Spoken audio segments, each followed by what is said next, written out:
దేశంలోనే ప్రధానమంత్రులను నేనే నియమించా, రాష్ట్రపతులు నేనే నియమించానని చెప్పుకునే పెద్ద మనిషి, 4 దశాబ్దాలకు పైగా రాజకీయ చరిత్ర ఉందని చెప్పుకునే మహామనిషి, 4వసారి ముఖ్యమంత్రిగా పదవీ బాధ్యతలు వెలగబెడుతున్నటువంటి పెద్ద మనిషి ఈరోజు రాష్ట్రంలో జరుగుతున్నటువంటి ఓ పక్క రాజకీయ పరిణామాలను చూసినా, మరో పక్క పవిత్రమైనటువంటి తిరుపతి తిరుమల లడ్డుకు సంబంధించినటువంటి అంశాలని పరిశీలన చేసినప్పుడు నిజంగా ప్రజాస్వామ్యం పట్ల నమ్మకం ఉన్నటువంటి ప్రతి ఒక్కరికి కూడా సిగ్గుతో తల ఉంచుకునే పరిస్థితులు ఇవాళ కనిపిస్తూ ఉన్నాయి.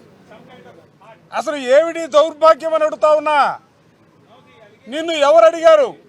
తిరుమల తిరుపతికి సంబంధించినటువంటి లడ్డు ఏ విధంగా తయారు చేయబడింది, దానిలో ఏమేమి వాడారు అన్న విషయాలు ఎవరు అడిగారు నిన్ను? ఏ ఒక్కరు కూడా తిరుమల తిరుపతికి సంబంధించినటువంటి లడ్డు అంశాన్ని ప్రశ్నించకుండా, అడగకపోయినా కూడా ముఖ్యమంత్రిగా ఉన్నటువంటి వ్యక్తి తెలుగుదేశానికి కార్యకర్తల సమావేశంలో తిరుపతి లడ్డుకు సంబంధించినటువంటి అంశాలని ప్రస్తావించడం దేశంలో ఎప్పుడైనా ఎక్కడైనా చూసామని అడుగుతా ఉన్నా.